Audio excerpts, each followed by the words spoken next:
바로 간다 인권사회팀 장인수 기자입니다. 서울 디지털재단 간부들의 황당한 법인카드 사용 실태를 보도해드렸는데요. 이거 보시고 많은 시청자께서 분노하고 허탈해하셨습니다. 하지만 이게 다가 아닙니다. 이 재단엔 또 어떤 문제가 있는지 바로 전해드리도록 하겠습니다.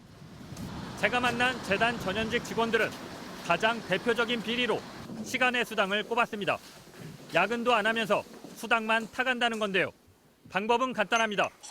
가장 늦게 퇴근하는 사람한테 출입증을 모조리 맡겨놓고 단말기에 대신 찍도록 한다는 겁니다. 요즘도 이런 일이 진짜 있냐고요? 나한테 이제 대신 많이 갖고 와요. 저는 항상 10시에 퇴근하니까. 대신 좀 해달라고. 제가 그 출입증을요? 네, 출입증 이제 퇴근해달라고요. 이걸 매일 지켜본 경비원 얘기도 들어보시죠. 거기다가 줄을 잡고 아이디 배치를 탁 대고 놓고 이렇게 계속 해요. 아, 한 명이 여러 개 찍어요? 그럼요. 다발로 찍어요. 다발로. 좀 더 득실득실하면 됩니다. 이렇게 해서 얼마나 챙겼을까요? 지난해 시간의 수당 지급 내역을 살펴보니 올해 본부장으로 승진한 팀장은 1년간 총 358시간 초과 근무했다고 신고해 수당으로 1,133만 원을 타갔습니다. 또 다른 팀장 한 명도 359시간 초과 근무로 1,139만 원을 받았습니다. 이 재단 초과 근무 한도가 360시간이니까 꽉꽉 다 채워서 수당을 받아간 겁니다. 시간의 수당 1, 2위인 두 사람한테 출입증을 대신 찍어달라고 한 적 없냐고 물어봤습니다. 출입증을 밑에 부하 직원들한테 맡기고 대신 찍게 하신 적 없나요? 절대 아니라는데 어찌된 일인지 직원들은 저 두 명이 야근하는 걸 본 적이 없다고 합니다. 팀장들 남아있는 거 못 보셨어요? 거의 못 봤습니다. 남아있는 경우 거의 못 봤어요. 물론 지들이 이제 회식한다고 술 먹고 들어와서 찍고 가는 건 봤어요. 사실 확인해 보겠습니다. 먼저 이 대화 보시죠. 하급 직원이 팀장님 초과 근무가 신청 안 돼서 한두 시간 빌 것 같다고 합니다. 그러자 선배는 팀장 성격 다 파악했으면서 그게 뭐가 어렵다고 욕을 먹냐. 일찍 출근하는 사람한테 초과 근무 찍어달라고 부탁하면 되는 일이라고 답합니다. 또 다른 대화도 보시죠. 이번 달부터 팀장님 초과 근무를 다른 사람이 챙기기로 했다라면서 주의사항을 알려주라고 전달합니다. 팀장 출입증 대신 찍어주고 초과 근무 시간 관리하는 직원을 아예 따로 정해놨다는 뜻입니다. 이제 누가 거짓말을 했는지 여러분도 아셨을 겁니다. 이 재단은 인사평가 방식도 황당합니다. 평가를 모두 기명으로 합니다. 누가 어떻게 평가했는지 다 드러나기 때문에 상급자들이 높은 평가를 받습니다. 이름이 기명되어 있는 그런 서류로 평가를 하게 됩니다. 그러면 누가 몇 점을 줬는지를 다 알게 됩니다. 그래서 팀장들은 대부분 S등급을 받아가고 있습니다.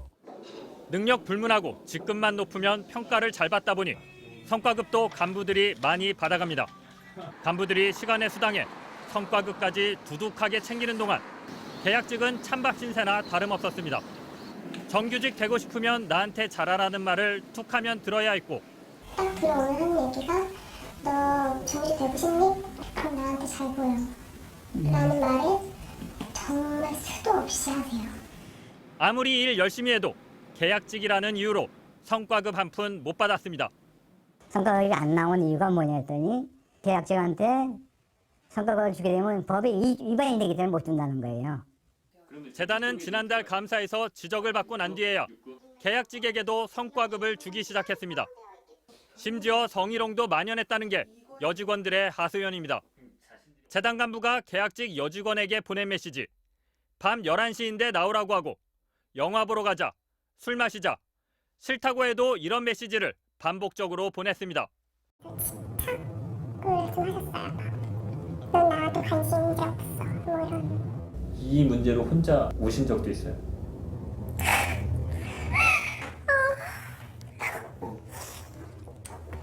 멋대로 쓰는 법인카드에 야근 안 하고도 받는 시간의 수당, 팀장만 잘 받는 인사평가와 갑질과 성희롱까지.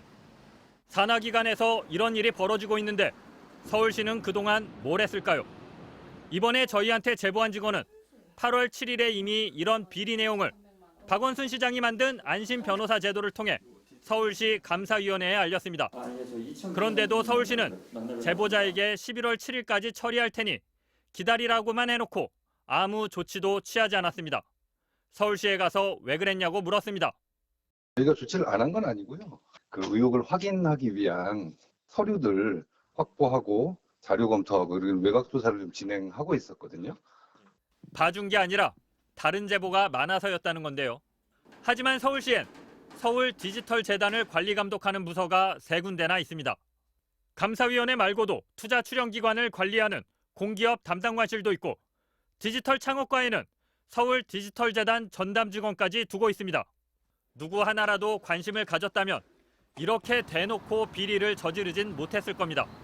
실질적인 관리를 좀 하시고 그리고 그 내부에서 신경이 썩어 문드러지는 직원들의 신경을 조금이라도 좀 헤아려 준다면 저희가 이 지경까지는 안 됐을 거고요. 몇 달간 제보를 깔아뭉갠 서울시는 어제 방송이 나간다고 하자 그제서야 이사장과 간부 2명을 직무정지하고 제보자에게도 만나자고 연락했습니다. 산하기관들한테 서슬 퍼럭키로 유명한 서울시가 왜 이렇게 미적거리며 시간을 끌었는지는 여전히 미지수입니다. 그 이유와 내막을 아는 분이 있다면 제보해 주십시오. 끝까지 추적하겠습니다. 바로 간다 장희수입니다.